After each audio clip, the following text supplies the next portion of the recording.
Beelzebub's Tales to His Grandson, Chapter 48, From the Author. After 6 years of work, merciless toward myself, and with almost continuously tense mentation, I yesterday at last completed the setting down on paper in a form, I think accessible to everybody, the first of the 3 series of books I had previously thought out, and 6 years ago begun. Just those 3 series in which I planned to actualize by means of the totality of the ideas to be developed, at first in theory and afterwards in practice, also by a means I had foreseen and prepared 3 essential tasks I had set myself,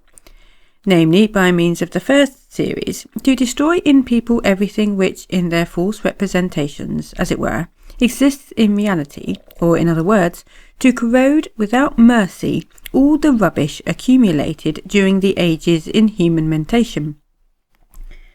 By means of the second series, to prepare, so to say, new constructional material, and by means of the third, to build a new world. Having now finished the first series of books and following the practice already long ago established on the earth, never to conclude any great, as is said, undertaking, without what some call an epilogue, others an afterward, and still others from the author, and so on, I also now propose to write something of the same kind for them. With this end in view, I very attentively read over this morning the preface I wrote 6 years ago, entitled The Arousing of Thought, in order to take corresponding ideas from it for a corresponding, so to say, logical fusion of that beginning with this conclusion, which I now intend to write. While I was reading that first chapter, which I wrote only 6 years ago, but which seems to me by my present sensing to have been written long, long ago, a sensing which is now in my common presence obviously, because during that time I had to think intensely, and even, as might be said, to experience all the suitable material required for 8 thick volumes. Not for nothing is it stated in that branch of genuine science entitled The Laws of Association of Human Mentation, which has come down from very ancient times, and is known to only a few contemporary people, that the sensing of the flow of time is directly proportional to the quality and quantity of the flow of thoughts. Well then, while I was reading just that first chapter, about which, as I said, I thought deeply from every aspect, and which I experienced under the most exclusive action of my own willed self-mortification, and which moreover I wrote at a time when the functioning of my entire whole, a functioning which engenders in a man what is called the power to manifest by his own initiative, was utterly disharmonized, that is to say, when I was still extremely ill, owing to an accident that had not long before occurred to me, and which consisted of a charge and crash, with my automobile at full speed into a tree, standing silently like an observer and reckoner of the passage of centuries at a disorderly tempo, on the historic road between the world capital of Paris and the town of Fontainebleau. A charge which, according to any sane human understanding, should have put an end to my life. There arose in me from the reading of that chapter a quite definite decision. Recalling my state during the period of the writing of that first chapter, I cannot help adding here, owing to still another certain small weakness in me, which consists of my always experiencing an inner satisfaction, whenever I see appear on the faces of our estimable contemporary, as they are called, representatives of exact science, that very specific smile peculiar to them alone, that although my body after this accident was, as is said, so battered, and everything in it so mixed up, that for months it looked like a fragment of a general picture, which might be described as a bit of live meat on a clean bed. Nevertheless, and for all that, my correctly disciplined what is usually called spirit, even in that physical state of my body, was not in the least depressed, as it should have been according to their notions, but on the contrary, its power was even intensified by the heightened excitation which had arisen in it just before the accident, owing to my repeated disappointment in people, particularly in such people as are devoted, as they say, to science, and also to my disappointment in those ideals which until then had been in me, and which had gradually been formed in my common presence, thanks chiefly to the commandment inculcated in me in my childhood, enjoining that the highest aim and sense of human life is the striving to attain the welfare of one's neighbour, and that this is possible exclusively only by the conscious renunciation of one's own.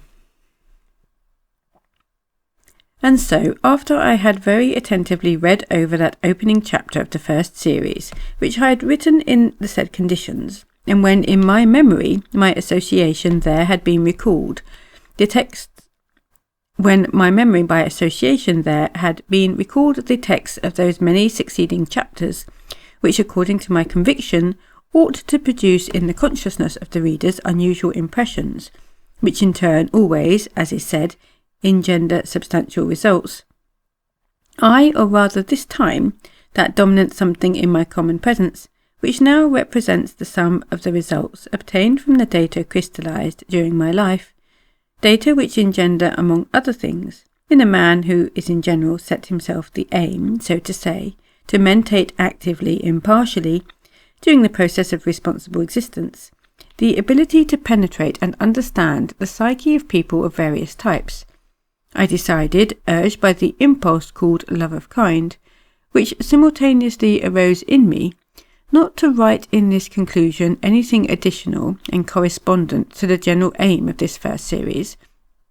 but to confine myself simply to appending the first of a considerable number of lectures, copies of which now are in my possession, and which were publicly read during the existence of the institution I had founded under the name of the Institute for the Harmonious Development of Man. That institution, by the way, no longer exists, and I find it both necessary and opportune, chiefly for the purpose of pacifying certain types from various countries, to make the categorical declaration here and now that I have liquidated completely and forever.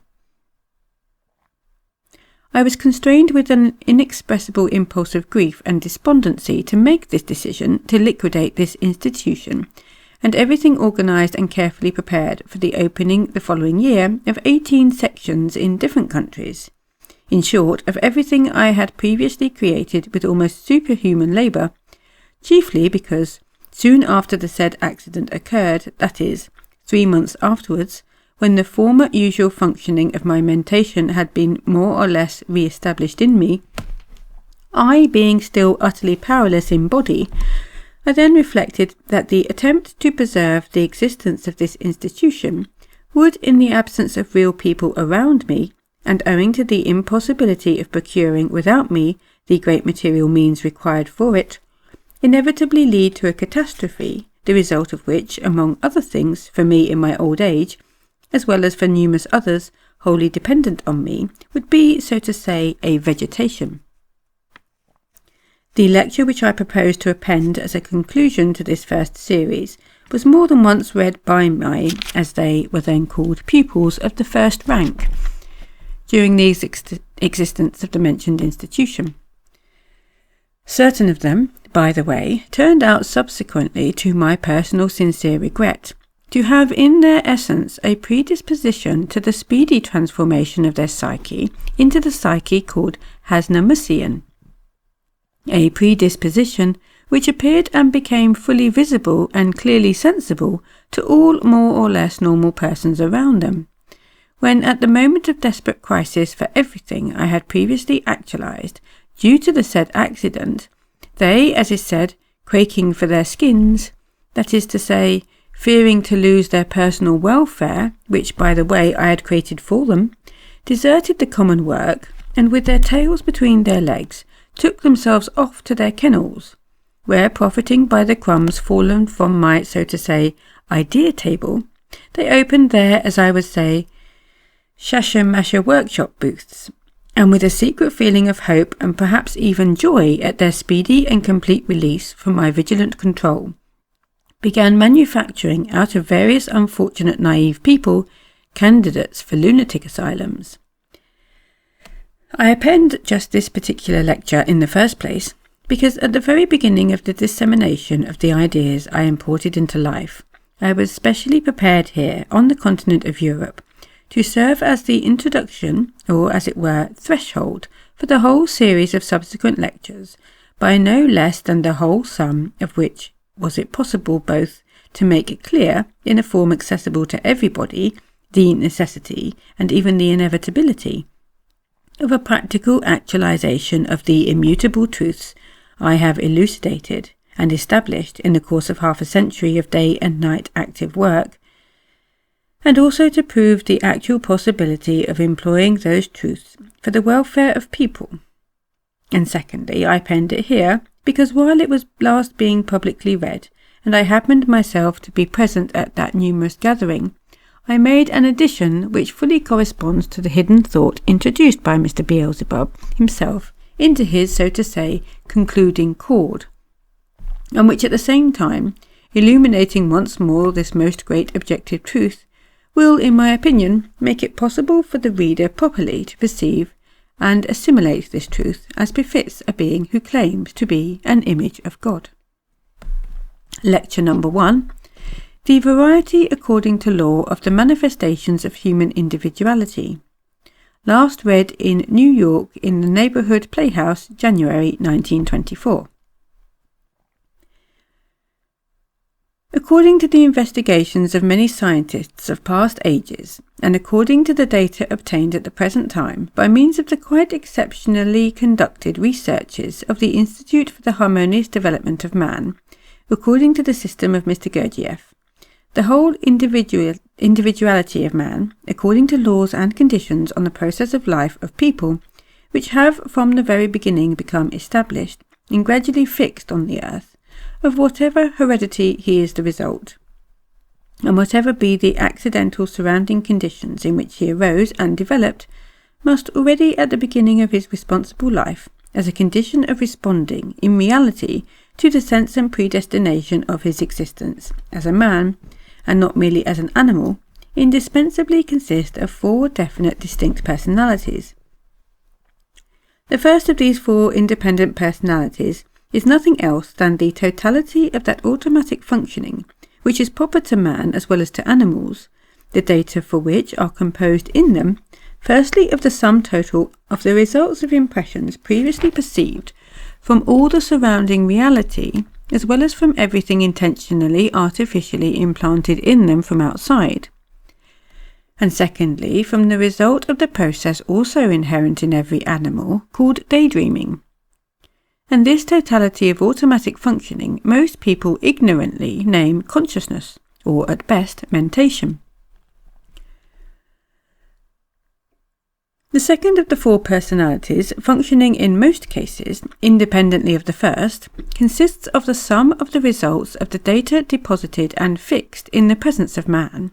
like that of all animals, through its 6 organs called receivers of the varied qualitative vibrations, which organs function in accordance with newly perceived impressions, and the sensitiveness of which depends upon transmitted heredity, and on the conditions of the preparatory formation of the given individual for responsible existence. The third independent part of the whole being is the prime functioning of his organism, as well as what are called the motor reflex reciprocally affecting manifestations proceeding in it. And the quality of these manifestations also depends on those aforesaid results of heredity, and of the circumstances during his preparatory formation. And the fourth, which should also be a separate part of the whole individual, is none other than the manifestation of the totality of the results of the already automatized functioning of all the 3 enumerated personalities separately formed and independently educated in him, that is to say, it is that part which is called in a being I. In the common presence of a man, and for the spiritualization and manifestation of each of the enumerated 3 separately formed parts of his entire whole, there is an independent, as it is called, gravity center localization. And each of these gravity center localizations, each with its own entire system, has for its general actualization its own peculiarities and predispositions inherent in it alone.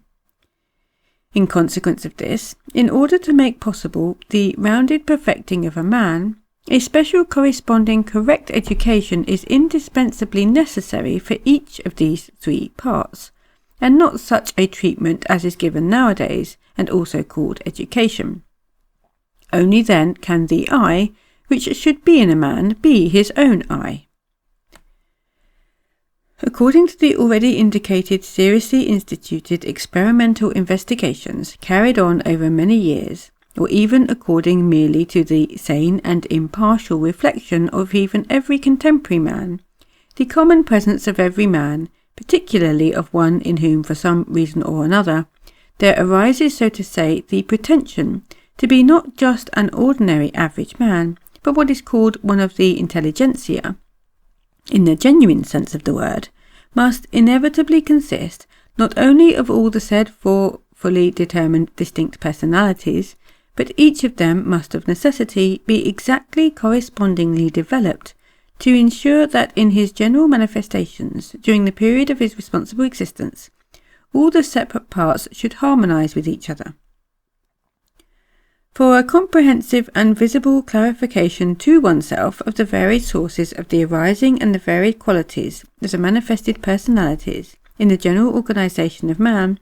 and also of the difference between what is called that I, which should be in the common presence of a man without quotation marks,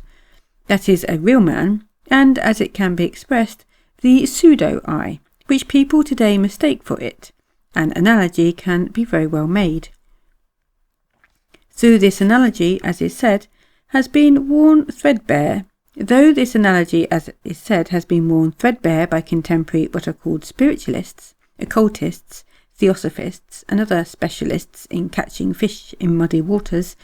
in their cackle about what are called the mental, astral, and still other such bodies, which are supposed to be in man.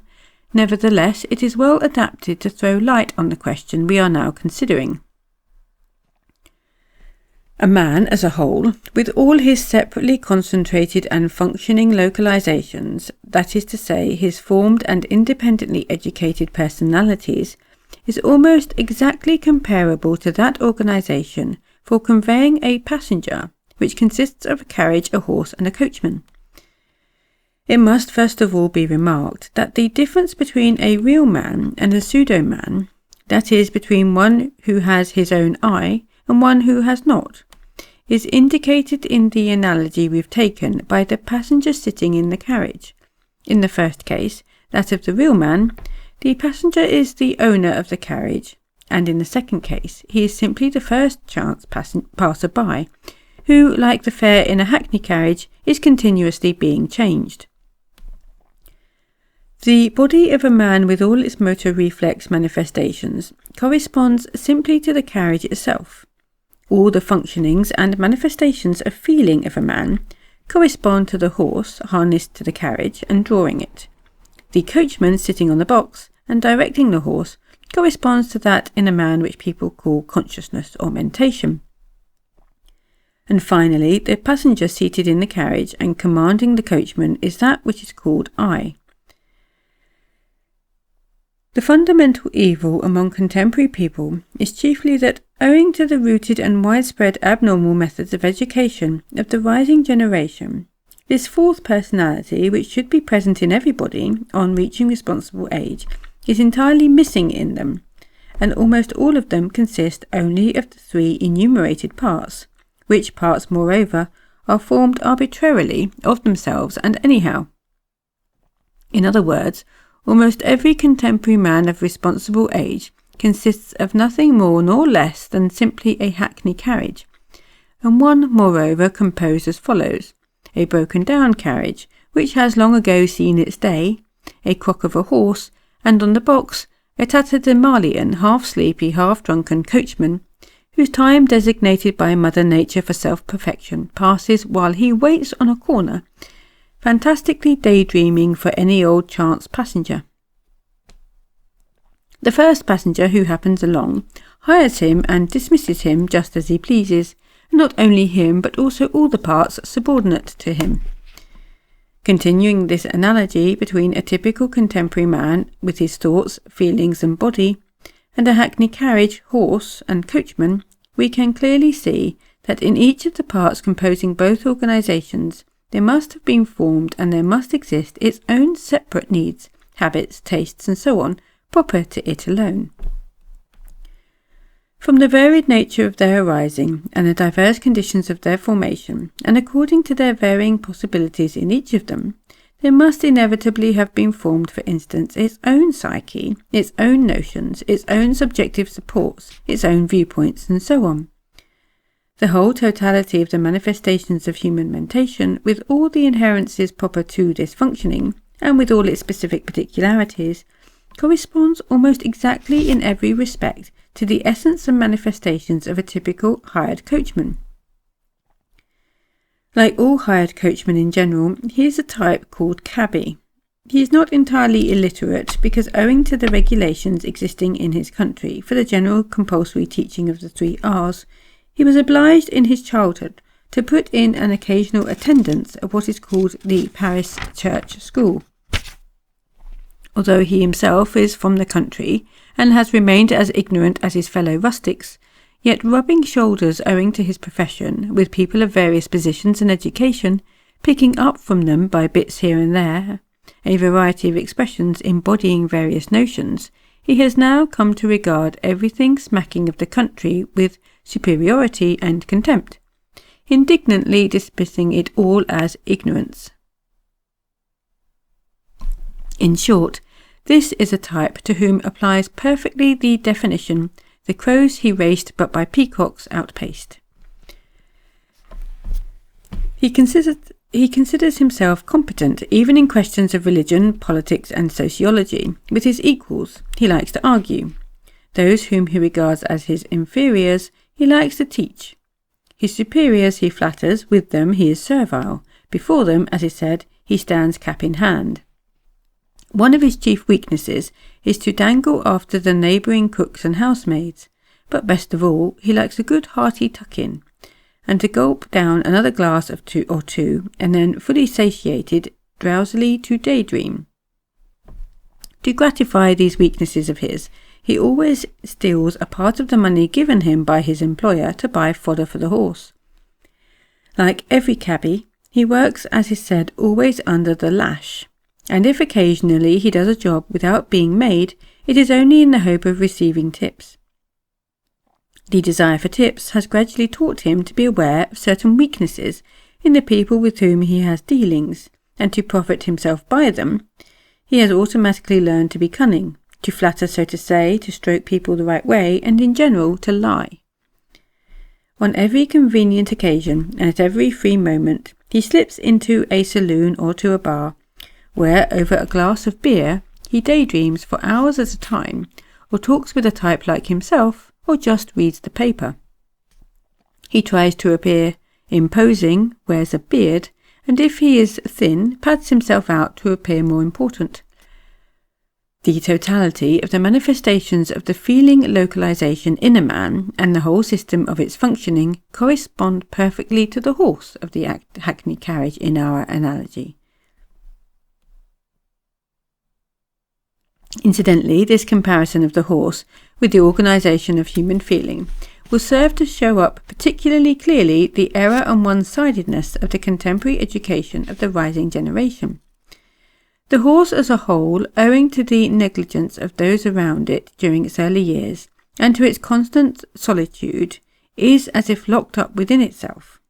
That is to say, its so to say inner life is driven inside, and for external manifestations it has nothing but inertia.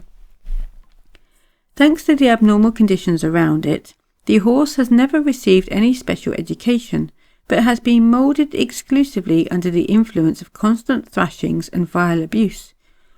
It has always been kept tied up, and for food, instead of oats and hay, there is given to it merely straw, which is utterly worthless for its real needs.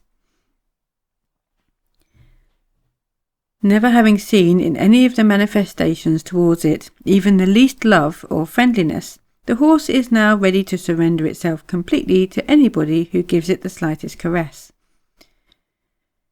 The consequence of all this is that all the inclinations of the horse, deprived of all interests and aspirations, must inevitably be concentrated on food, drink, and the automatic yearning towards the opposite sex.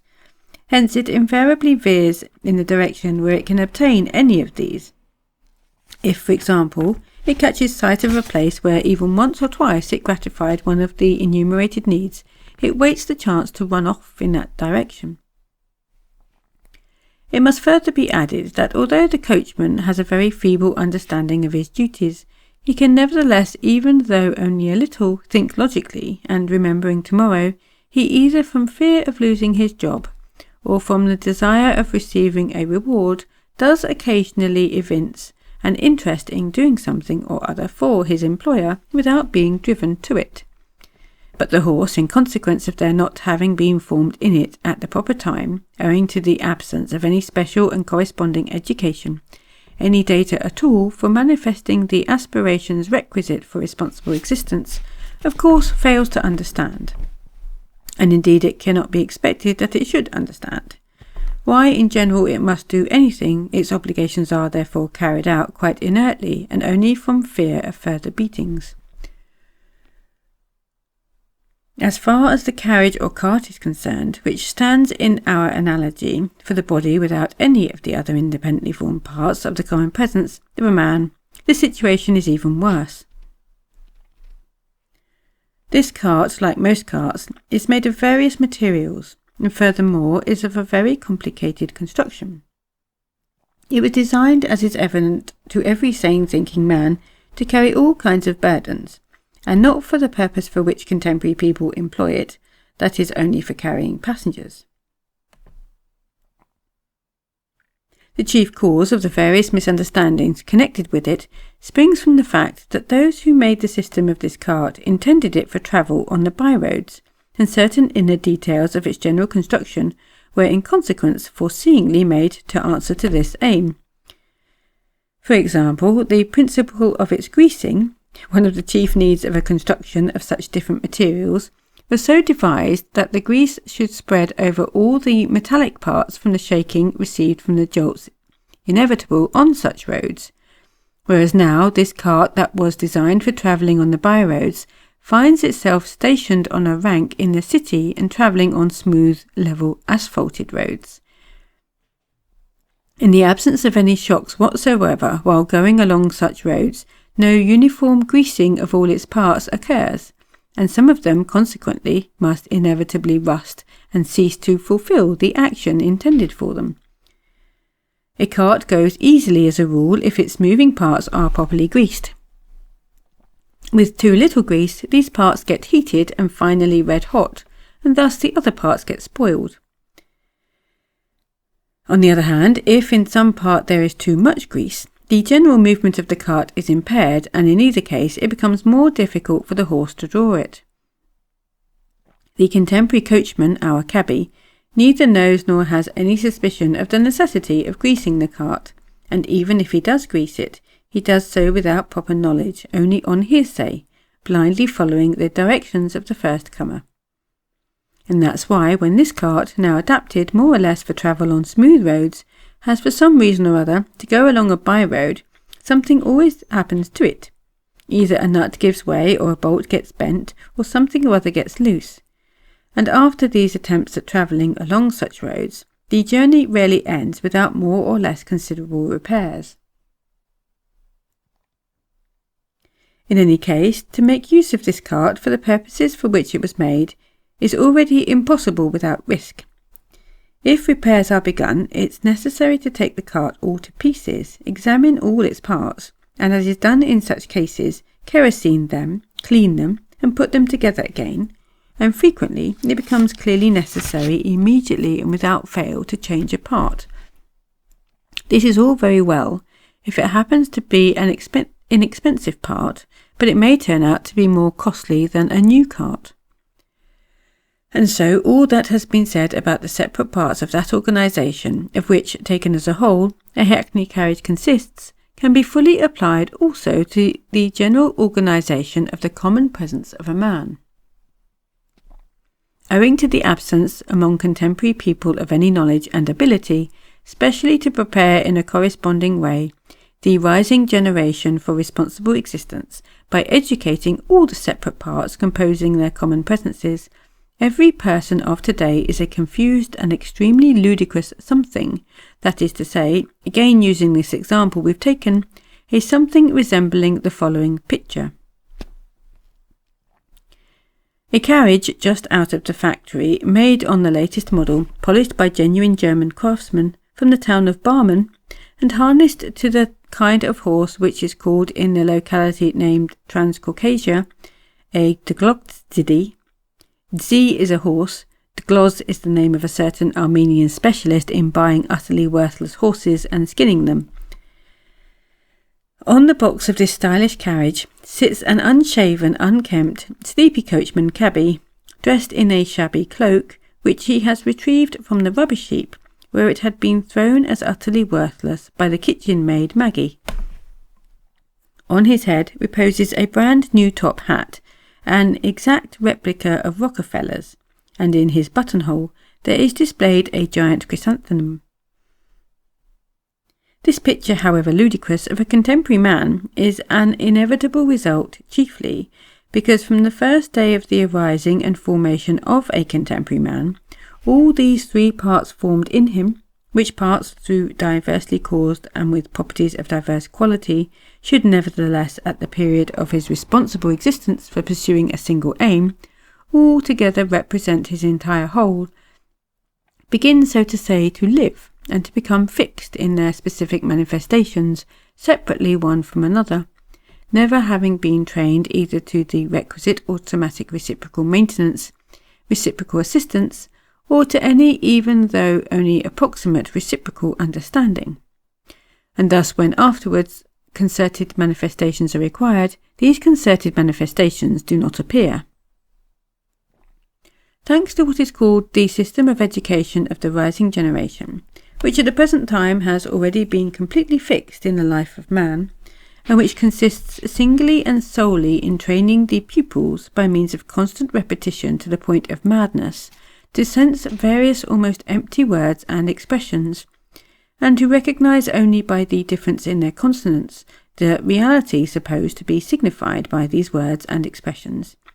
The coachman is still able to explain after a fashion the various desires arising in him, but only to types similar to his own outside of his common presence. And he is sometimes even able approximately to understand others. This coachman cabby of ours, gossiping with other coachmen, while waiting for a fare, and sometimes, as is said, flirting at the gate with the neighbour's maid, even learns various forms of what is called savoir-vivre. He also, by the way, according to the external conditions of the life of coachmen in general, gradually automatizes himself to distinguish one street from the other, and to calculate, for instance, during repairs in some street, how to get to the required street from another direction. But as for the horse, although the maleficent invention of contemporary people, which is called education, does not extend over the horse's formation, and the consequence of its inherited possibilities are not atrophied, yet owing to the fact that this formation proceeds under the conditions of the abnormally established process of the ordinary existence of people, and that the horse grows up ignored like an orphan by everybody, and moreover an ill-treated orphan, it neither acquires anything corresponding to the established psyche of the coachman, nor learns anything of what he knows, and hence is quite ignorant of all the forms of reciprocal relationship which have become usual for the coachman, and in no contact is established between them for understanding each other. It is possible, however, that in its locked-in life, the horse does nevertheless learn some form of relationship with the coachman, and that even perhaps it's familiar with some language, but the trouble is that the coachman does not know this and does not even suspect its possibility. Apart from the fact that owing to the said abnormal conditions, no data for even an approximate understanding of each other are formed between the horse and the coachman.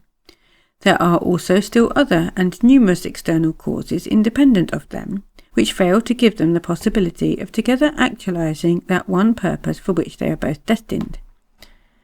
The point is that just as these separate independent parts of a hackney are connected,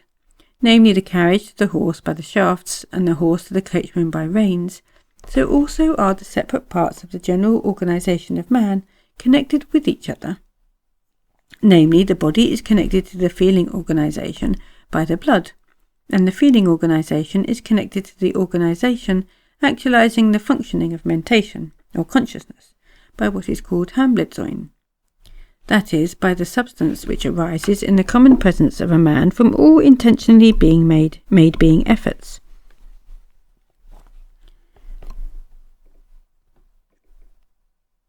The wrong system of education existing at the present time has led to the coachman ceasing to have any effect whatever on his horse, unless we allow the fact that he is merely able, by means of the reins, to engender in the consciousness of the horse just three ideas: right, left, and stop.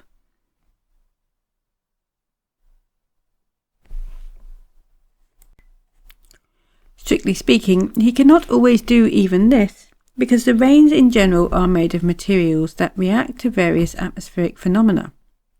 For example, during a pouring rain they swell and lengthen,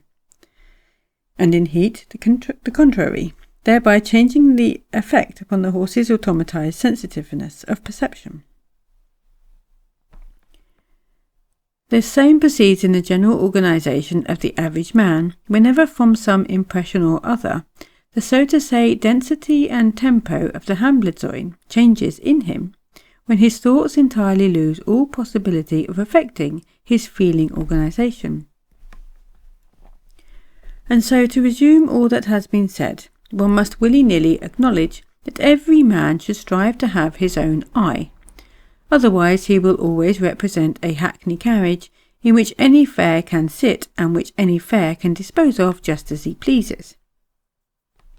And here it will not be superfluous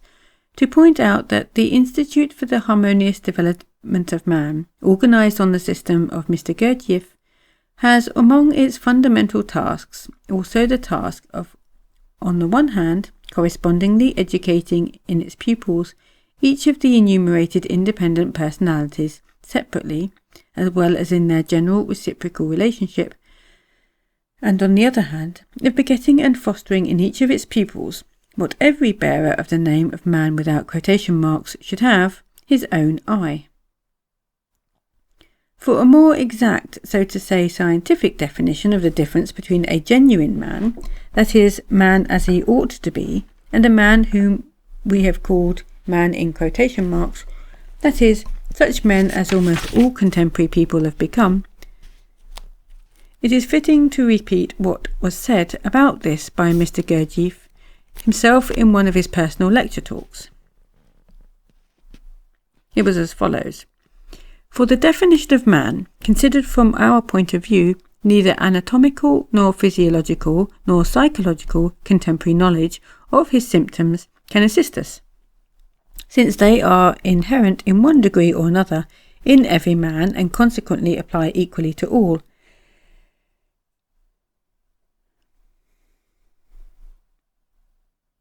Hence they do not enable us to establish the exact difference which we wish to establish between people. This difference can only be formulated in the following terms: man is a being who can do, and to do means to act consciously and by one's own initiative. And indeed every more or less sane-thinking man who is able to be, if only a little impartial, must admit that hitherto there has not been nor can there be a fuller and more exhaustive definition. Even suppose that we provisionally accept this definition, the question inevitably arises: can a man who is a product of contemporary education and civilization do anything at all himself, consciously and by his own will? No. We answer at the very beginning to this question. Why not? Solely because, as the Institute for the Harmonious Development of Man experimentally proves, and from experiments categorically affirms, everything without exception from beginning to end does itself in contemporary man, and there is nothing which a contemporary man himself does. In personal, family and communal life, in politics, science, art, philosophy and religion, in short, in everything entering into the process of the ordinary life of a contemporary man. Everything from beginning to end does itself, and not a single one of these victims of contemporary civilization can do anything. This experimentally proved categorical affirmation of the Institute for the Harmonious Development of Man, namely, that the ordinary man can do nothing, and that everything does itself in him, and through him, coincides with what is said of man by contemporary exact positive science. Contemporary exact positive science says that a man is a very complex organism, developed by evolution from the simplest organisms, and who has now become capable of reacting in a very complex manner to external impressions. This capability of reacting in man is so complex, and the responsive movements can appear to be so far removed from the causes evoking them and conditioning them, that the actions of man, or at least a part of them, seem to naive observation quite spontaneous. But according to the ideas of Mr. Gurdjieff, the average man is indeed incapable of the single smallest independent or spontaneous action or word. All of him is only the result of external effect. Man is a transforming machine, a kind of transmitting station of forces. Thus, from the point of view of the totality of Mr. Gurdjieff's ideas, and according to contemporary exact positive science,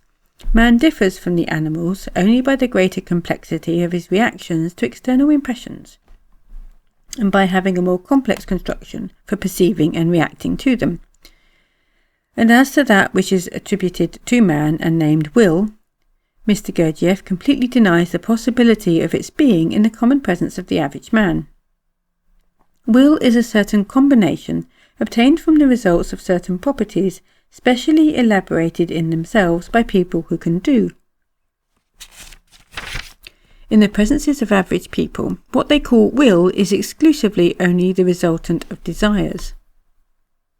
Real will is a sign of a very high degree of being in comparison with the being of the ordinary man, but only those people who possess such being can do.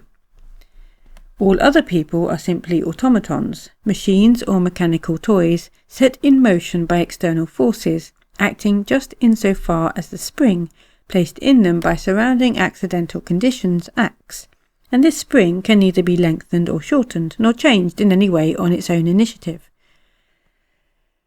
And so, while admitting great possibilities in man,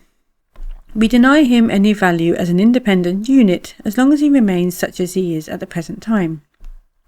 For the purpose of confirming the complete absence in the average man of any will whatsoever, I will add here a passage from another of Mr. Gurdjieff's personal lectures, in which the manifestations of this famous assumed will in man are picturesquely described. Addressing those present, Mr. Gurdjieff then said, "You have plenty of money, luxurious conditions of existence, and universal esteem and respect. At the head of your well-established concerns are people absolutely reliable and devoted to you. In a word, your life is a bed of roses. You dispose of your time as you please. You are a patron of the arts, you settle world questions over a cup of coffee, and you are even interested in the development of the latent spiritual forces of man. You are not unfamiliar with the needs of the spirit, and you are well versed in philosophical matters. You are well educated and widely read. Having a great deal of learning on all kinds of questions, you are reputed to be a clever man, being at home in a variety of fields. You are a model of culture. All who know you regard you as a man of great will, and most of them even attribute all your advantages to the results of the manifestations of this will of yours. In short, from every point of view, you are fully deserving of imitation, and a man to be envied. In the morning you wake up under the impression of some oppressive dream. Your slightly depressed state, that dispersed on awakening, has nevertheless left its mark. A certain languidness and hesitancy in your movements. You go to the mirror to comb your hair and carelessly drop the brush. You've only just picked it up when you drop it again. You then pick it up with a shade of impatience, and in consequence you drop it a third time. You try to catch it as it's falling, but from an unlucky blow of your hand, the brush makes for the mirror. In vain you rush to save it. Crack! There is a star of cracks on that antique mirror of which you were so proud. Damn! Devil take it! As you experience a need to vent your fresh annoyance on someone or other, and not finding the newspaper beside your morning coffee, the servant having forgotten to put it there, the cup of your patience overflows, and you decide that you cannot stand the fellow any longer in the house. It's time for you to go out. The weather being pleasant and not having far to go, you decide to walk. Behind you glides your new automobile of the latest model. The bright sunshine somewhat calms you, and a crowd which has collected at the corner attracts your attention. You go nearer, and in the middle of the crowd you see a man lying unconscious on the pavement. A policeman, with the help of some of the, as they are called, idlers who've collected, puts the man into a taxi to take him to the hospital. Thanks merely to the likeness which has just struck you between the face of the chauffeur and the face of the drunkard you bumped into last year when you were returning somewhat tipsy yourself from a rowdy birthday party, you notice that the accident on the street corner is unaccountably connected in your associations with the meringue you ate at the party. Ah, what a meringue that was! That servant of yours, forgetting your newspaper today, spoiled your morning coffee. Why not make up for it at once? Here is the fashionable cafe where you sometimes go with your friends. But why did you recall the servant? Have you not almost entirely forgotten the morning's annoyances? But now, how very good this meringue tastes with the coffee. Look, there are two ladies at the next table. What a charming blonde. You hear her whispering to her companion, glancing at you. Now he is the sort of man I like. Do you deny that from these words about you, accidentally overheard and perhaps intentionally said aloud, the whole of you, as is said, inwardly rejoices? Suppose that at this moment you were asked whether it had been worth while getting fussed and losing your temper over the morning's annoyances, and you would of course answer in the negative and promise yourself that nothing of the kind should ever occur again. Need you be told how your mood was transformed while you were making the acquaintance of the blonde in whom you were interested, and who was interested in you, and its state during all the time you spent with her? You return home humming some air, and even the sight of the broken mirror only elicits a smile from you. But how about the business on which you had gone out this morning? You can only just remember it. Clever Will. Never mind, you can telephone. You go to the phone and the girl connects you with the wrong number. You ring again and get the same number. Some man informs you that you are bothering him. You tell him it is not your fault, and what with one word and another you learn to your surprise that you are a scoundrel and an idiot, and that if you ring him again, then a rug slipping under your feet provokes a storm of indignation, and you should hear the tone of voice in which you rebuke the servant who is handing you a letter. The letter is from a man you esteem, and whose good opinion you value highly. The contents of the letter are so flattering to you that as you read, your irritation gradually passes and changes to the pleasant embarrassment of a man listening to a eulogy of himself. You finish reading the letter in the happiest of moods. I could continue this picture of your day, you free man. Perhaps you think I am overdrawing. No, it is a photographically exact snapshot from nature. While speaking of the will of man and of the various aspects of its supposedly self-initiated manifestations, which for contemporary what are called inquiring minds, but according to our reasoning, naive minds, are matters for wiseacring and self-adulation, it will do no harm to quote what was said by Mr. Gurdjieff in another conversational lecture, because the totality of what he then said may well throw light on the illusoriness of that will which every man supposedly has. Mr. Gurdjieff said, "A man comes into the world like a clean sheet of paper, which immediately all around him begin vying with each other to dirty up and fill with education, morality, the information we call knowledge, and with all kinds of feelings of duty, honour, conscience, and so on and so forth. And each and all claim immutability and infallibility for the methods they employ for grafting these branches onto the main trunk called man's personality. The sheet of paper gradually becomes dirty, and the dirtier it becomes, that is to say, the more a man is stuffed with ephemeral information and those notions of duty, honour, and so on which are dinned into him, or suggested to him by others, the cleverer and worthier he is considered by those around him.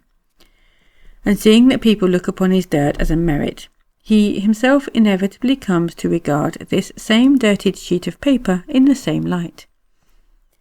And so you have a model of what we call a man, to which frequently are added such words as talent and genius. And the temper of our talent, when it wakes up in the morning, is spoiled for the whole day if it does not find its slippers beside the bed.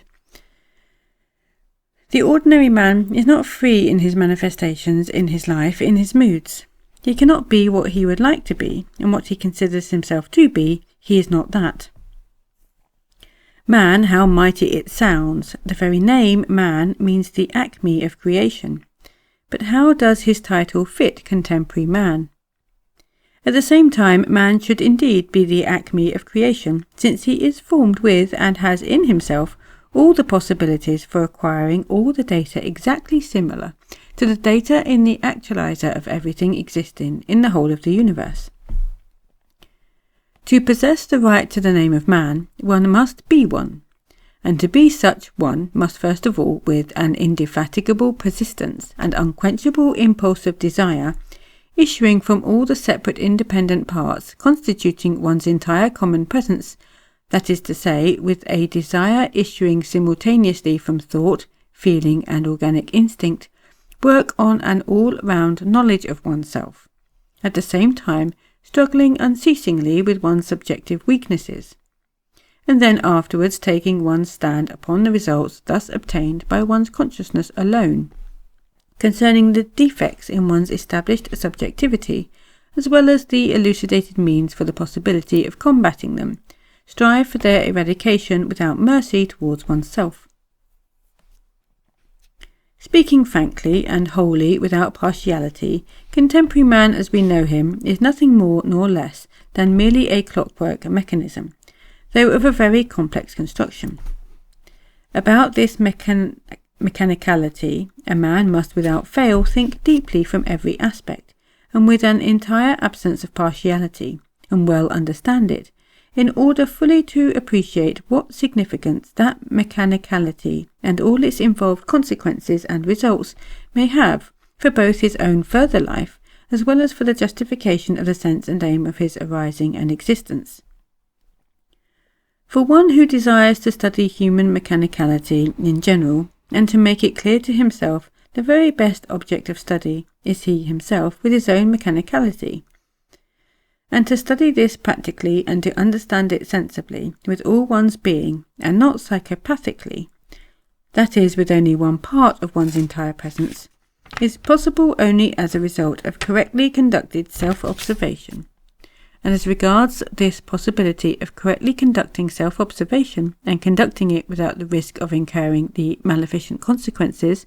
which have more than once been observed from people's attempts to do this without proper knowledge, it's necessary that the warning must be given in order to avoid the possibility of excessive zeal that our experience, based on the vast exact information we have, has shown that this is not so simple a thing at first glance it may appear. This is why we make the study of the mechanicality of contemporary man the groundwork of a correctly conducted self-observation.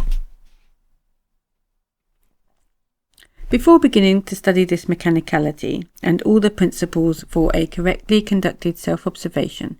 a man in the first place must decide once and forever that he will be sincere with himself unconditionally, will shut his eyes to nothing, shun no results whatever they may lead him, be afraid of no inferences, and be limited by no previous self-imposed limits. And secondly, in order that the elucidation of these principles may be properly perceived and transubstantiated in the followers of this new teaching, it is necessary to establish a corresponding form of language since we find the established form of language quite unsuitable for such elucidations. As regards the first condition, it is necessary now at the very outset to give warning that a man unaccustomed to think and act along lines corresponding to the principles of self-observation must have great courage to accept sincerely the inferences obtained and not to lose heart, and submitting to them to continue these principles further with the crescendo of persistence obligatorily requisite for this. These inferences may, as is said, upset all the convictions and beliefs previously deep-rooted in a man, as well as also the whole order of his ornamentation, and in that event he might be robbed, perhaps forever, of all the pleasant, as is said, values dear to his heart, which have hitherto made up his calm and serene life.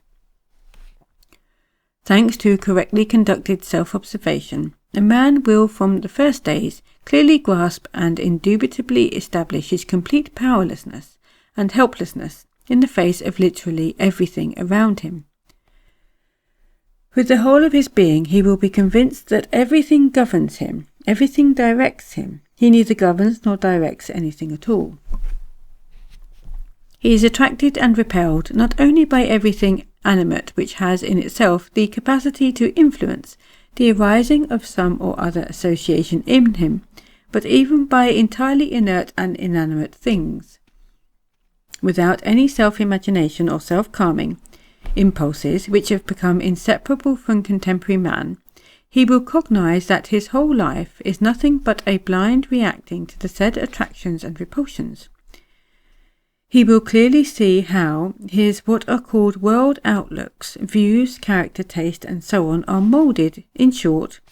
how this individuality was formed and under what influences its details are liable to change. And as regards the second indispensable condition, that is, the establishment of a correct language, this is necessary because our still recently established language, which has procured, so to say, rights of citizenship, and in which we speak, convey our knowledge and notions to others, and write books, has in our opinion already become such as to be now quite worthless for any more or less exact exchange of opinions. The words of which our contemporary language consists convey, owing to the arbitrary thought people put into them, indefinite and relative notions, and are therefore perceived by average people elastically. In obtaining just this abnormality in the life of man, a part was played, in our opinion, by always that same established abnormal system of education in the rising generation. And it played a part because based, as we've already said, chiefly on compelling the young to learn by rote as many words as possible, differentiated one from the other only by the impression received from their consonants, and not by the real pith of the meaning put into them.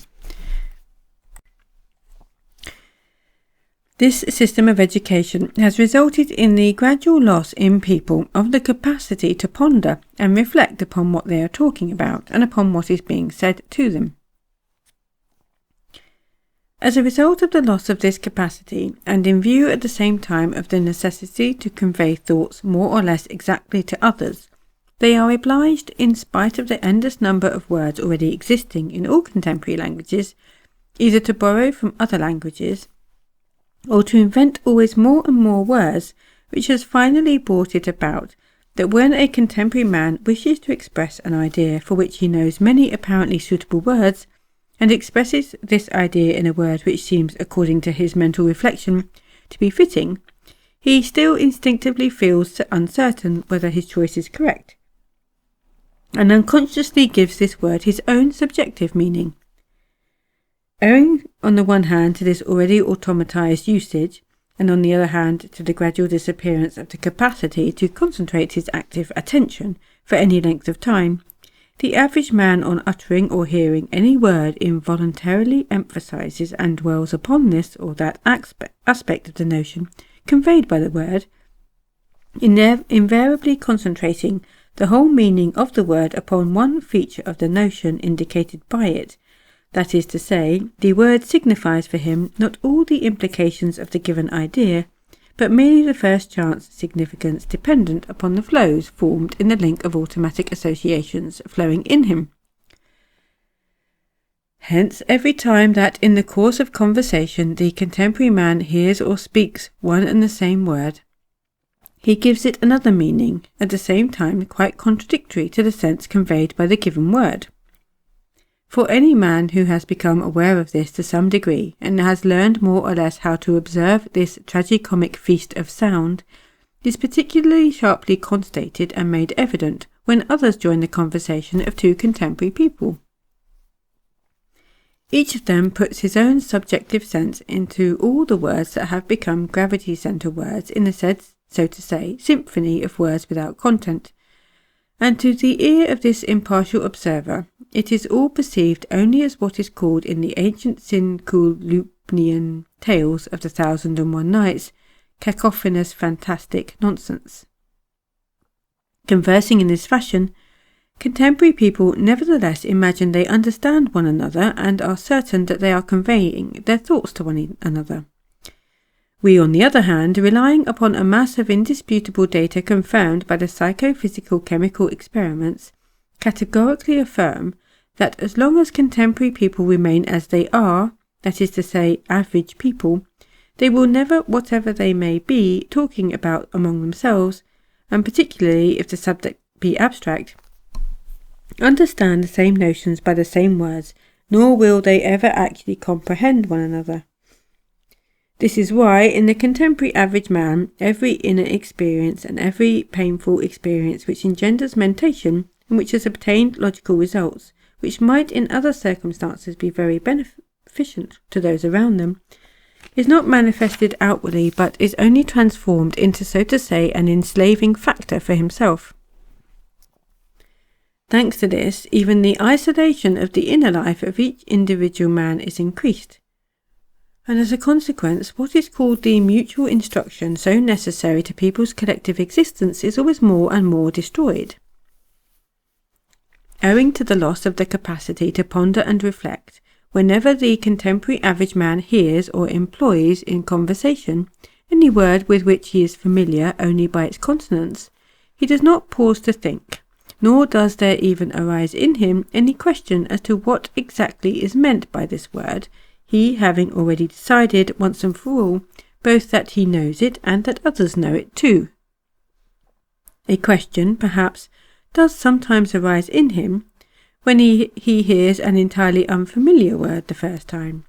but in this case he is content merely to substitute for the unfamiliar word another suitable word of familiar consonants, and then to imagine that he has understood it.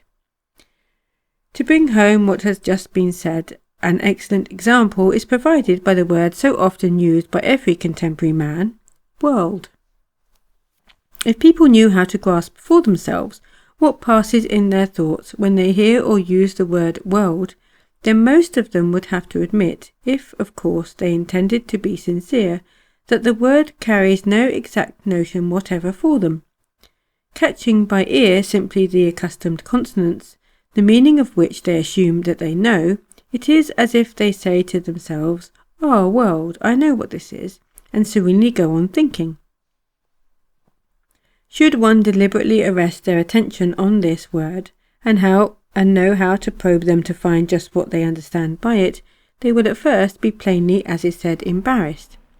But quickly pulling themselves together, that is to say, quickly deceiving themselves, and recalling the first definition of the word that comes to mind, they will then offer it as their own, although in fact they had not thought of it before. If one has the requisite power and could compel a group of contemporary people, even from among those who have received, so to say, a good education, to state exactly how they each understand the word world, they would all so beat about the bush that involuntarily one would recall even castor oil with a certain tenderness. For instance, one of them who, among other things, had read up a few books on astronomy, would say that the world is an enormous number of suns surrounded by planets situated at colossal distances from each other, and together forming what we call the Milky Way, beyond which, at immeasurable distances and beyond the limits of spaces accessible to our investigations, are presumably other constellations and other worlds. Another interested in contemporary physics would speak of the world as a systematic evolution of matter, beginning with the atom and winding up with the very largest aggregates, such as planets and suns. Perhaps he would refer to the theory of the similitude of the world of atoms and electrons, and the world of suns and planets, and so on in the same strain. One who for some reason or other had made a hobby of philosophy, and read all the mishmash on that subject, would say that the world is only the product of our subjective picturings and imaginings, and that our earth, for example, with its mountains and seas, its vegetable and animal kingdoms, is a world of appearances, an illusory world. A man acquainted with the latest theories of polydimensional space would say that the world is usually looked upon as an infinite three-dimensional sphere, but that in reality a three-dimensional world as such cannot exist, and is only an imagined cross-section of another four-dimensional world out of which comes and into which goes everything proceeding around us. A man whose worldview is founded on the dogmas of religion would say that the world is everything existing, visible and invisible, created by God, and depending on his will. Our life in the visible world is brief, but in the invisible world, where a man receives reward or punishment for all his acts during his sojourn in the visible world, life is eternal. One bitten with spiritualism would say that side by side with the visible world, there exists also another, a world of the beyond, and that communication has already been established with the beings populating this world of the beyond. A fanatic of theosophy would go still further and say that 7 worlds exist interpenetrating each other and composed of more and more rarefied matter, and so on. In short, not a single contemporary man would be able to offer a single definite notion exact for all acceptances of the real meaning of the word world. The whole psychic inner life of the average man is nothing but an automatized contact of 2 or 3 series of associations previously perceived by him of impressions fixed under the action of some impulse then arisen in him in all the 3 heterogeneous localizations or brains contained in him. When the associations begin to act anew, that is to say, when the repetition of corresponding impressions appears, they begin to constate under the influence of some inner or outer accidental shock, that in another localization the homogeneous impressions evoked by them begin to be repeated. All the particularities of the world view of the ordinary man and the characteristic features of his individuality ensue, and depend on the sequence of the impulse proceeding in him, and at the moment of the perception of new impressions, and also on the automatism established for the arising of the process of the repetition of those impressions. And it is this that explains the incongruity,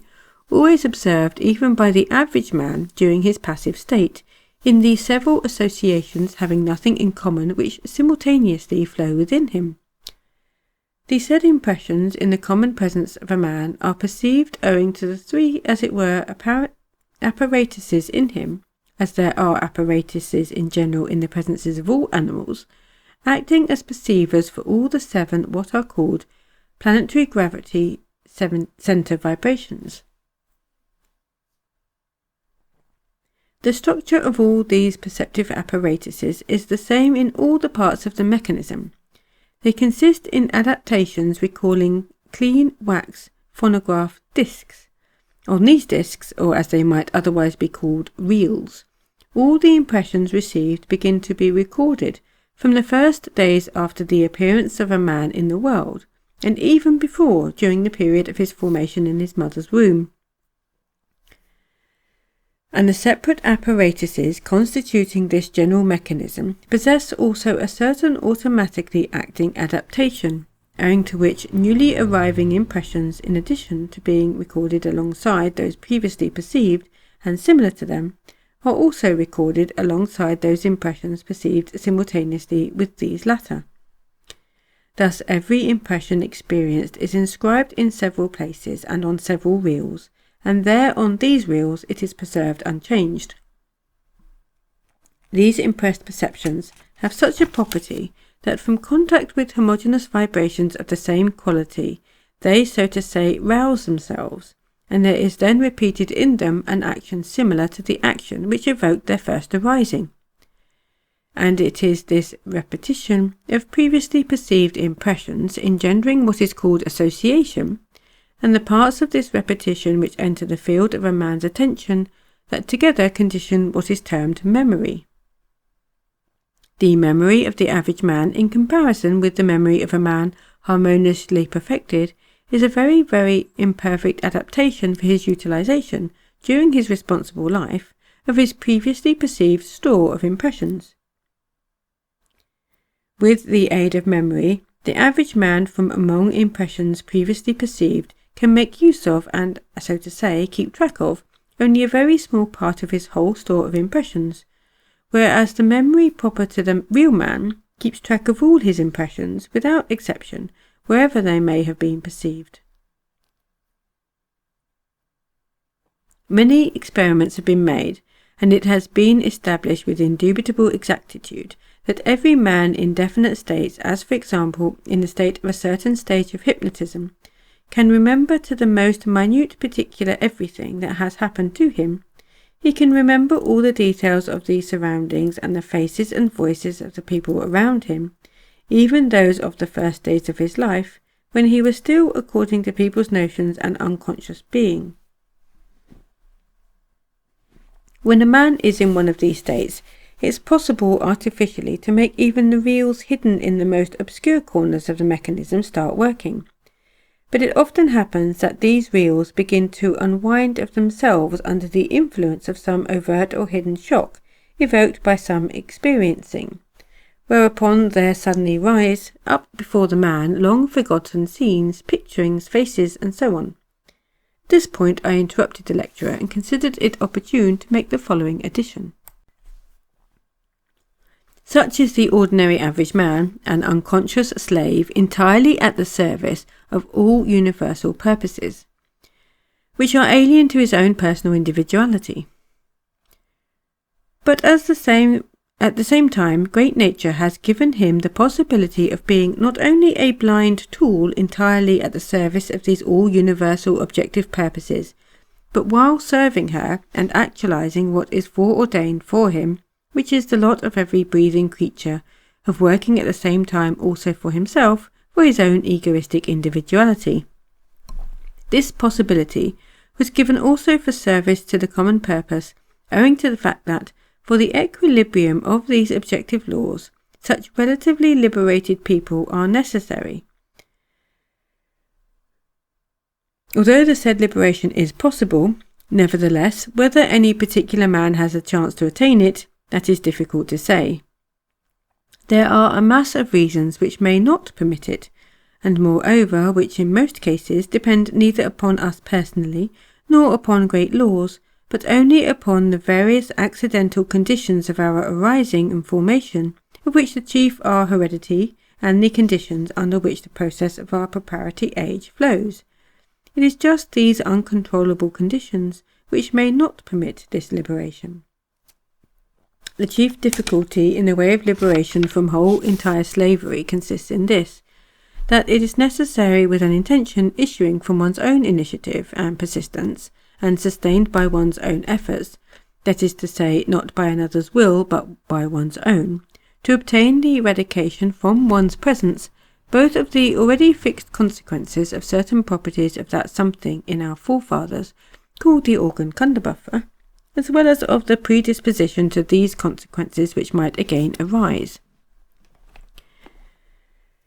In order that you should have at least an approximate understanding of this strange organ with its properties, and also of the manifestations in ourselves of the consequences of these properties, we must dwell a little longer upon this question and speak about it somewhat greater detail. Great nature, in her foresight, and for many important reasons about which theoretical explanations will be given in later lectures, was constrained to place within the common presences of our remote ancestors just such an organ, thanks to the engendering properties of which they might be protected from the possibility of seeing and feeling anything as it proceeds in reality. Although this organ was later removed also by great nature from their common presences, yet owing to a cosmic law, expressed by the words the assimilation of the results of oft-repeated acts, according to which law, from the frequent repetition of one and the same act, there arises in every world concentration, under certain conditions, a predisposition to produce similar results. This law-conformable predisposition, which arose in our forefathers, was transmitted by heredity from generation to generation, so that when their descendants in the process of their ordinary existence established numerous conditions which proved to be congenial for the said law conformableness, from that time on the consequences of the various properties of the organ arose in them, and being assimilated owing to transmission by heredity from generation to generation, they ultimately acquired almost the same manifestations as those of their ancestors. An approximate understanding of the manifestations in ourselves of these consequences may be derived from a further fact, perfectly intelligible to our reason and beyond any doubt whatsoever. All of us, people, are mortal, and every man may die at any moment. Now the question arises, can a man really picture to himself and say to experience in his consciousness the process of his own death? No, his own death and the experiencing of this process a man can never, however he may wish, picture to himself. A contemporary ordinary man can picture to himself the death of another, though even this not fully. He can picture to himself, for instance, that a certain Mr. Smith leaves the theatre and crosses the street, falls beneath an automobile and is crushed to death. On that, a signboard blown down by the wind falls on the head of Mr. Jones, who happened to be passing, and kills him on the spot. Or that Mr. Brown, having eaten bad crayfish, gets poisoned, and no one being able to save him, dies the next day. Anyone can easily picture all these, but can the average man contemplate the same possibility for himself as he admits for Mr. Smith, Mr. Jones and Mr. Brown, and feel and live through all the despair from the fact that those events may happen to him? Think what would happen to a man who clearly pictures to himself and lives through the inevitability of his own death. If he seriously ponders and is really able to enter deeply into this and to cognize his own death, what could be more terrifying? In ordinary life, particularly in recent times, over and above the depressing fact of the inevitability of death, which must infallibly occur to them, there are indeed for people a large number of other similar facts, whose real picturing alone of the possibility of experiencing them must evoke in us feelings of inexpressible and intolerable anguish. Suppose that such contemporary people have already lost entirely all possibility of having any real objective hope for the future. That is to say, those of them who have never sown anything during their responsible life, and who in consequence have nothing to reap in the future. Suppose they should cognize the inevitability of their speedy death, then from only an experiencing of thought alone would they hang themselves.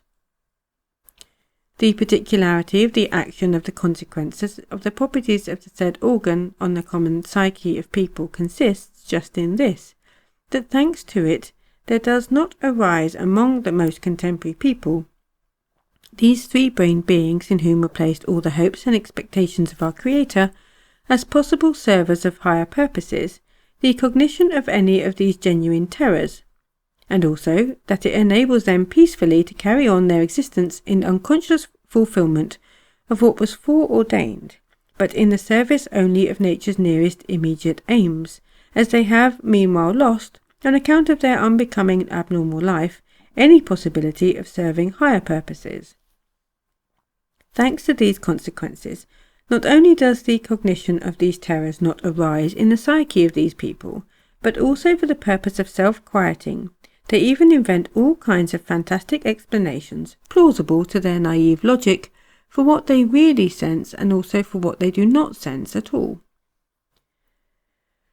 As for instance, suppose that the solution of the question of our inability really to sense various possible genuine terrors, in particular the terror of one's own death, should become, so to say, a burning question of the day, which occurs with certain questions in the contemporary life of people,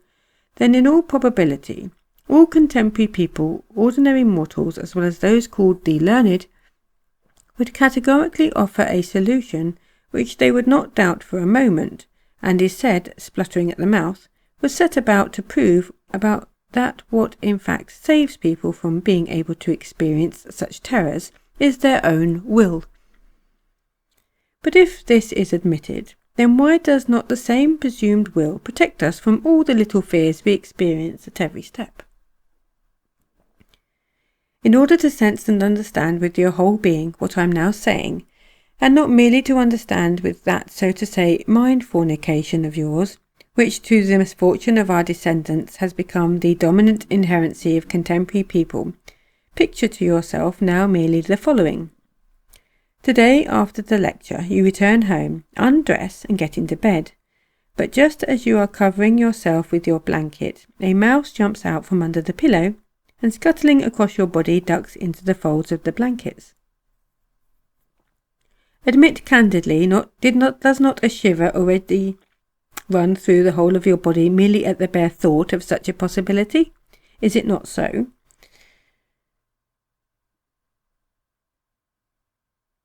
Now please try to make an exception, and without the participation of any of that, so to say, subjective emotionalness whatsoever which has become fixed in you, think with your mentation alone about such a possible occurrence to you, and you yourself will then be amazed that you react to this in this way. What is so terrifying in this? It is only an ordinary house mouse, the most harmless and inoffensive of beasts. Now I ask, how can all that has been said be explained by that will which is presumed to be in every man? How is it possible to reconcile the fact that a man is terrified at a small timid mouse, the most frightened of all creatures, and of all thousands of all other smaller trifles which might never even occur, and yet experiences no terror before the inevitability of his own death? In any case, to explain such an obvious contradiction by the action of the famous human will is impossible. When this contradiction is considered openly without any preconceptions, that is to say, without any of the already made notions derived from the wiseacring of various what are called authorities, who in most cases have become such thanks to the naivety and herd instinct of people, as well as from the results depending on abnormal education, which arise in our mentation, then it becomes indubitably evident that all these terrors, from which in man there does not arise the impulse, as we said, to hang himself, are permitted by nature to the extent in which they are necessary for the process of our ordinary existence. And indeed without them, without all these in the objective sense, as is said, flea bites, but which appear to us as unprecedented terrors, there could not proceed in us any experiencings at all, either of joy, sorrow, hope, disappointment, and so on,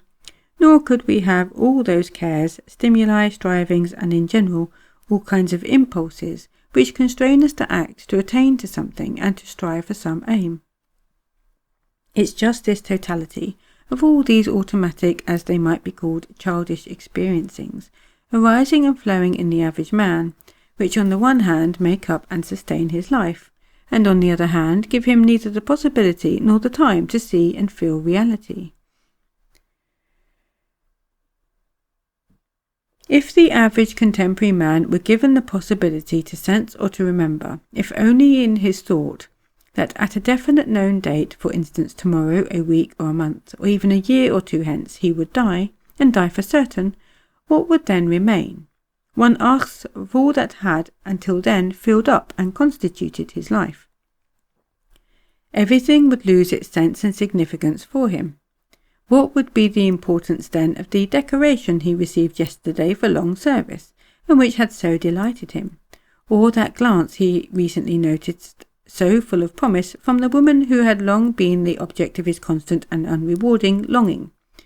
or the newspaper with his morning coffee, and that deferential greeting from the neighbour on the stairs, and the theatre in the evening, and rest and sleep, and all his favourite things? Of what account would they all be? They would no longer have that significance which had been given them before, even if a man knew that death would overtake him only in 5 or 6 years. In short, to look at his own death, as is said, in the face,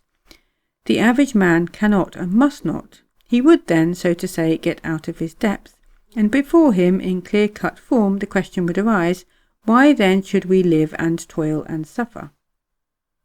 Precisely that such a question may not arise,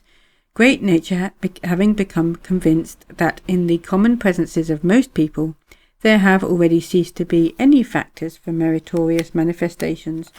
proper to three-centred beings, had providentially wisely protected them by allowing the arising in them of various consequences of these non-meritorious properties unbecoming to three-centred beings, which in the absence of a proper actualization conduced to their not perceiving or sensing reality. And great nature was constrained to adapt herself to such an, in the objective sense, abnormality, in consequence of the fact that thanks to the conditions of their ordinary life established by people themselves, to the deteriorating quality of their radiations required for higher common cosmic purposes, insistently demanded for the maintenance of equilibrium an increase of the quantity of the arisings and existings of these lives. Whereupon it follows that life in general is given to people not for themselves, but that this life is necessary for the said higher cosmic purposes, in consequence of which great nature watches over this life, so that it may flow in a more or less tolerable form, and takes care that it should not prematurely cease. Do we not, we people, ourselves also feed, watch over, look after, and make the lives of our sheep and pigs as comfortable as possible? Do we do all this because we value their lives for the sake of their lives? No, we do all this in order to slaughter them one fine day and to obtain the meat we require with as much fat as possible. In the same way, nature takes all measures to ensure that we shall live without seeing the terror, and that we should not hang ourselves, but live long, and then, when we are required, she slaughters us. Under the established conditions of the ordinary life of people, this has now already become an immutable law of nature. There is in our life a certain very great purpose, and we must all serve this great common purpose. In this lies the whole sense and predestination of our life. All people without exception are slaves of this greatness, and all are compelled willy-nilly to submit and to fulfill, without condition or compromise, what has been predestined for each of us by this transmitted heredity and his acquired being.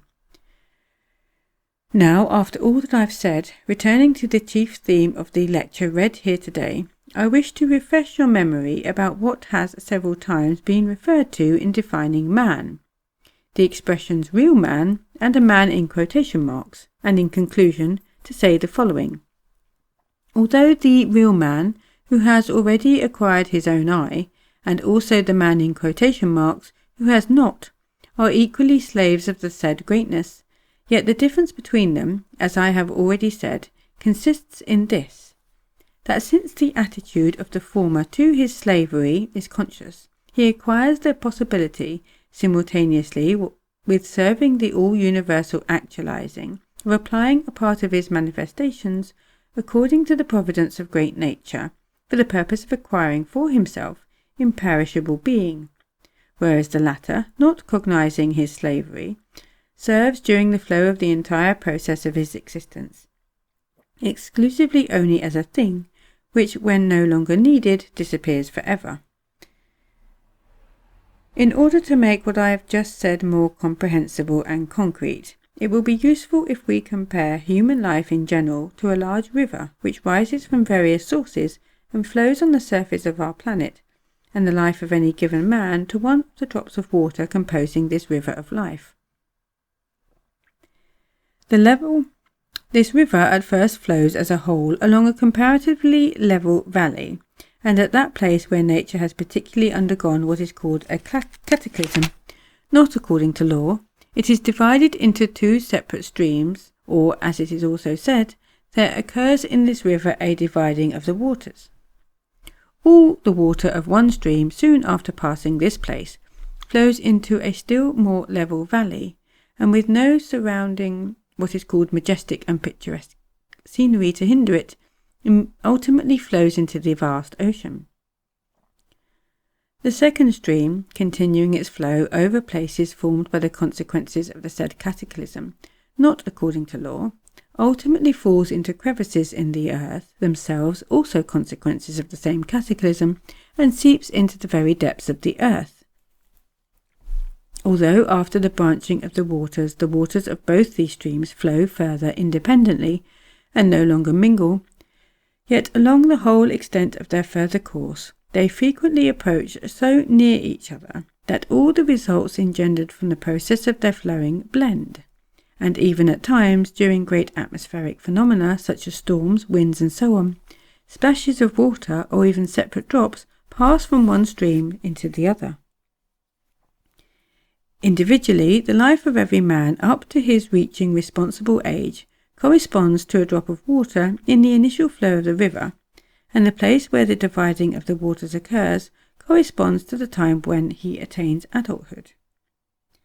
After this branching, any considerable subsequent movement according to law, both of this river as well as of any of the small details of this movement for the actualization of the predetermined destruction of the whole river, applies equally to every separate drop, just in so far as the given drop is in the general totality of this river. For the drop itself, all of its own displacements, directions, and states, caused by the differences of its position, by its variously accidentally arisen surrounding conditions, and by the accelerated or retarded tempo of its movement, have always a total accidental character. For the drops, there is not a separate predetermination of their personal fate. A predetermined fate is for the whole river only. At the beginning of the flow of the river, the lives of drops are here one moment, there the next, and a moment later they might not at all be as they are, but splashed out of the river and evaporated. And so, when on account of the unbecoming life of people, great nature was constrained to engender the corresponding in their common presences, then from that time on it was so established, for the purposes of the common actualizing of everything existing, that human life in general on the earth should flow in two streams, and great nature foresaw and gradually fixed in the details of her common actualization such a corresponding law conformableness, that in the drops of the water of the initial flow of the river of life, which have corresponding inner subjective what are called struggles of one's own self-denial,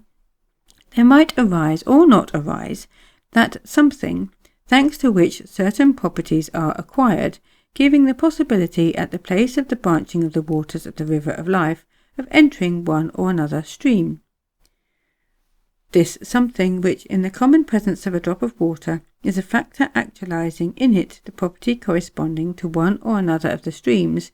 is in the common presence of each man who attains responsible age that I which was referred to in today's lecture. A man who has in his common presence his own I enters one of the streams of the river of life, and the man who has not enters the other. The subsequent fate of any drop in the general river of life is determined at the dividing of the waters according to the stream the drop happens to enter. And it is determined, as has already been said, by the fact that one of these two streams ultimately empties itself into the ocean, that is, into that sphere of general nature, which often has what is called repeated reciprocal exchange of substances between various great cosmic concentrations, through the process of what is called Pokdalisjantia, a part of which process, by the way, contemporary people named cyclone. in consequence of which this drop of water has the possibility to evolve as it is to the next higher concentration. At the end of the flow of the other stream, as has already been said, into the crevices of the Earth's nether regions, where it participates in the continuous process called involutionary construction, which proceeds within the planet, it is transformed into steam and distributed into corresponding spheres of new arisings.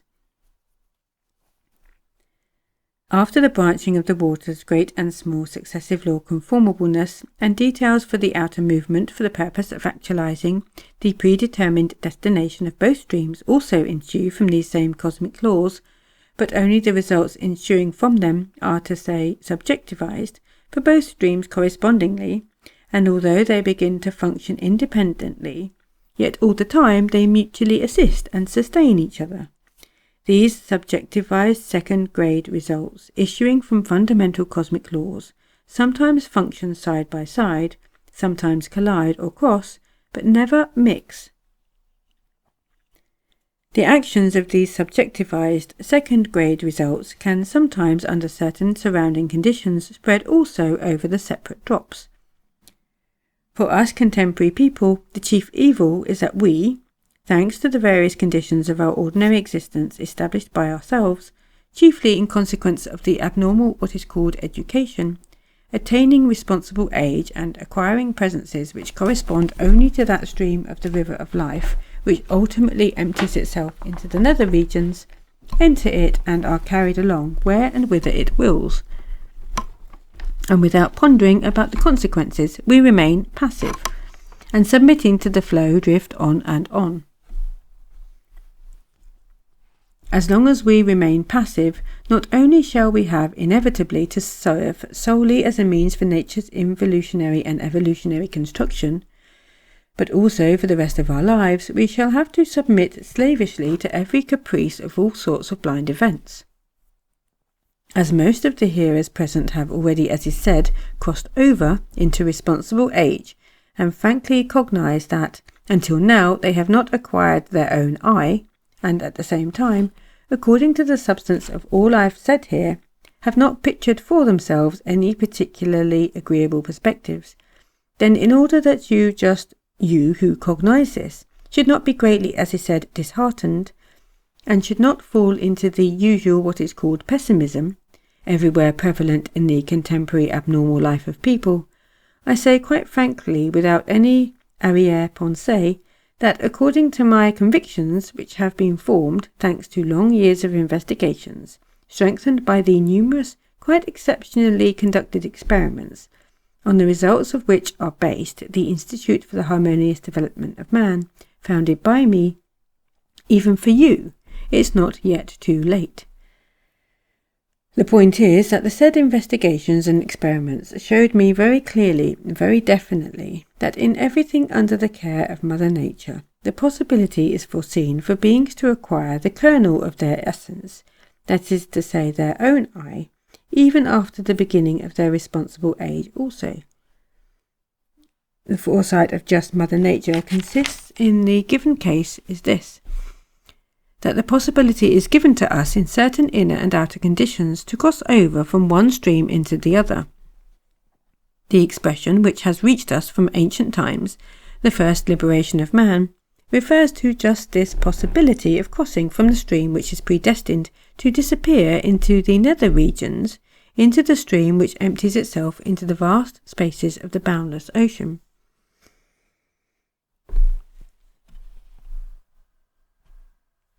To cross into the other stream is not so easy, merely to wish and you cross. For this it is first of all necessary consciously to crystallize in yourselves data for engendering in your current presences a constant unquestionable impulsive desire for such a crossing, and then afterwards a long corresponding preparation. For this crossing it is necessary first of all to renounce all the what seem to you blessings, but which are in reality automatically and slavishly required habits present in this stream of life. In other words, it's necessary to become dead to what has become for you your ordinary life. It is just this death that is spoken of in all religions. It is defined in the saying which has reached us from remote antiquity, without death, no resurrection. That is to say, if you do not die, you will not be resurrected. The death referred to is not the death of the body, since for such a death there is no need of resurrection. For if there is a soul, and moreover an immortal soul, it can dispense with the resurrection of the body. Nor is the necessity of resurrection our appearance before the awful judgment of the Lord God, as we have been taught by the fathers of the Church. No, even Jesus Christ and all the other prophets sent from above spoke of the death which might occur even during life, that is to say, of the death of that tyrant from whom proceeds our slavery in this life, and whose destruction can alone assure the first chief liberation of man. Summing up all that has been said, the thoughts set out in the lecture you have heard, read as well as I've added today, that is, about the two categories of contemporary people who in respect of inner content have nothing in common, and about that grievous fact which has been made clear to a certain degree, thanks to the addition I have made, namely that in the common presences of people in recent times, thanks to progressively deteriorating conditions of ordinary life established by us, particularly owing to the wrong system of education of the rising generation, the various consequences of the organ Kunderbuffer, which have begun to arise more intensely, I consider it necessary to say and even to emphasize still more that all misunderstandings without exception arising in the process of our collective life, particularly in the sense of reciprocal relationship,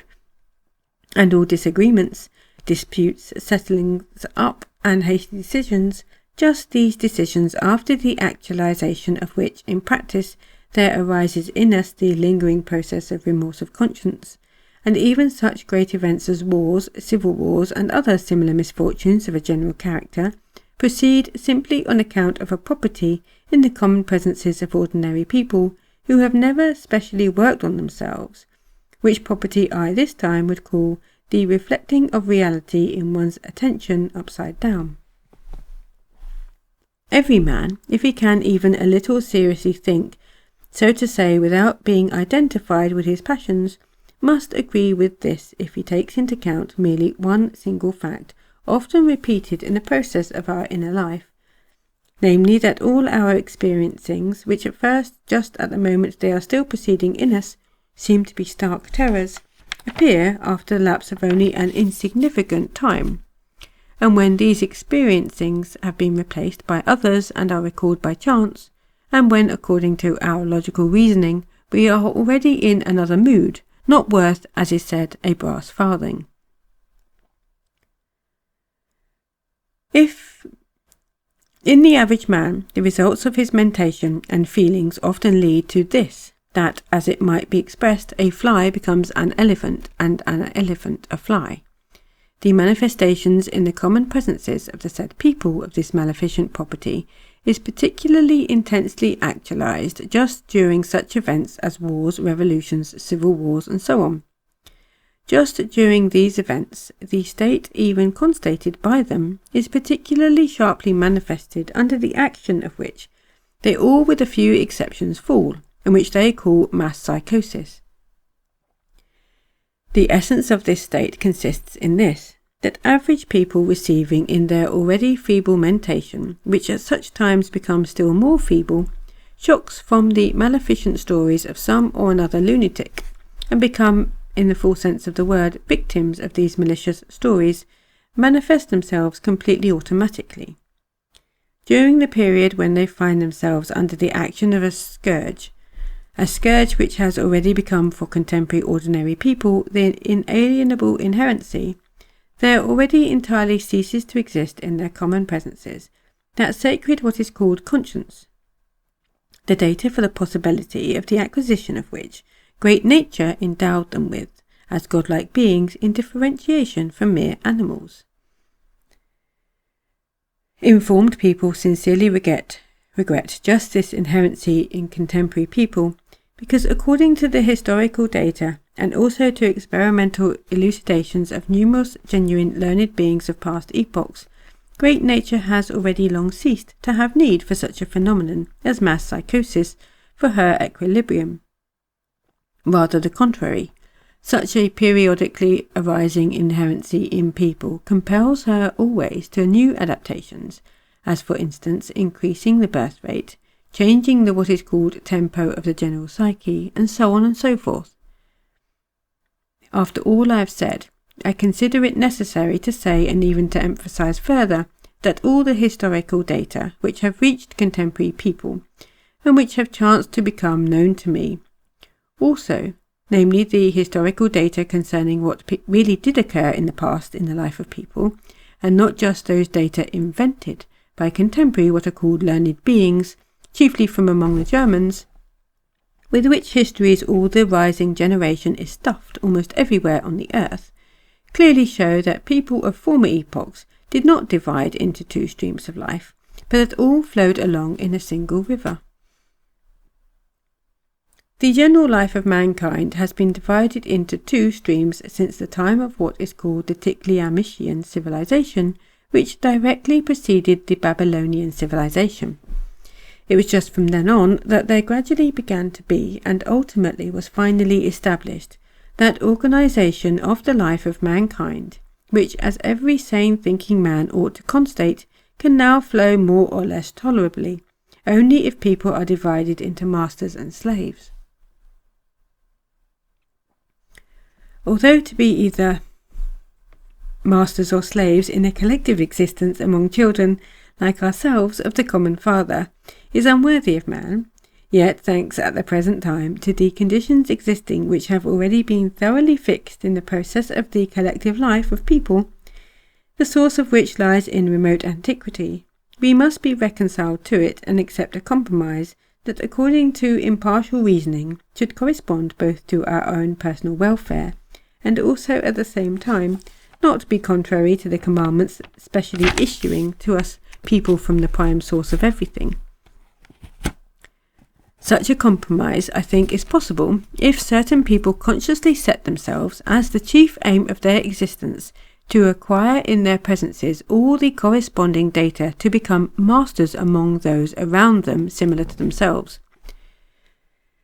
Proceeding from this, and acting according to the wise saying of ancient times, affirming that in order to be, in reality, a just and good altruist, it is inevitably required, first of all, to be an out-and-out egoist, and also profiting by the good sense given us by great nature, each one of us must set for his chief aim to become, in the process of our collective life, a master. But not a master in that sense and meaning which this word conveys to contemporary people, namely one who has many slaves and much money, handed down in most cases by inheritance, but in the sense that a given man, thanks to his, in his objective sense, devout acts towards those around him, that is to say, acts manifested by him according to the dictates of his pure reason alone, without the participation of those impulses which in him, as in all people, are engendered from the mentioned consequences of the properties of the maleficent organ Kundabuffer, acquires in himself that something which of itself constrains all those about him to bow before him with reverence and carry out his orders. I now consider this first series of my writings ended, and ended in just such a form that satisfies even myself. In any case, I give my word that from tomorrow I shall not waste even 5 minutes of my time on this first series. And now, before beginning work on the second series of my writings, in order to put them from my point of view into a general accessible form,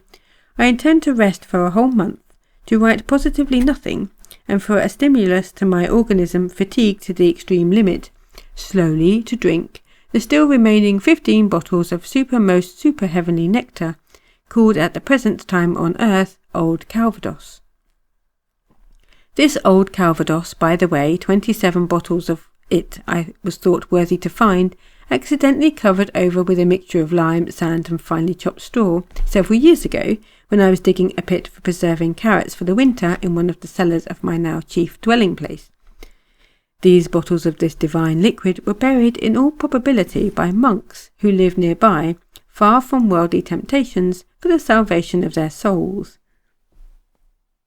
It now seems to me, for some reason or other, that they buried these bottles there, not without some ulterior motive, and that thanks to their what is called intuitive perspicacity, the data for which particularity of theirs, one must assume, was formed in them thanks to their pious lives, they foresaw that the buried divine liquid would fall into hands worthy of understanding the meaning of such things.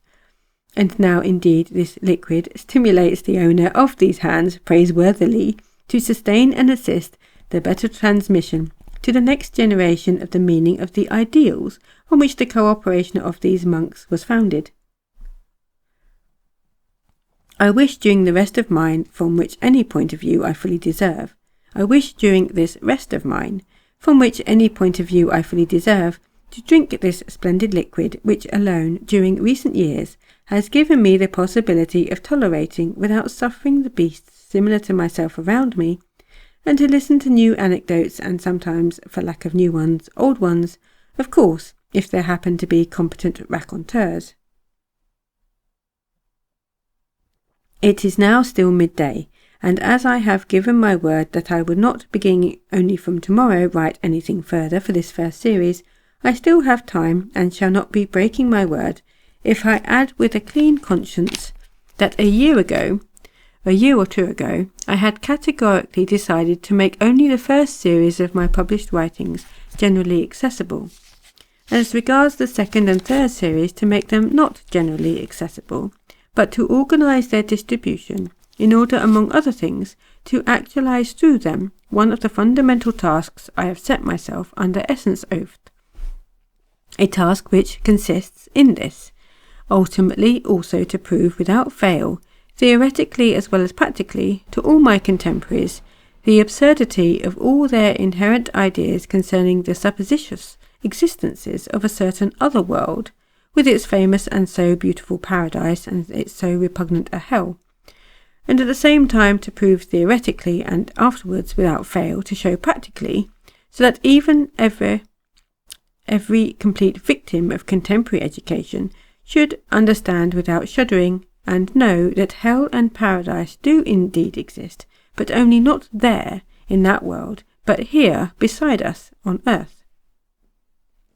After the books of the first series have all been published, I intend for the spreading of the contents of the second series to organize in various large centres simultaneous public readings accessible to all.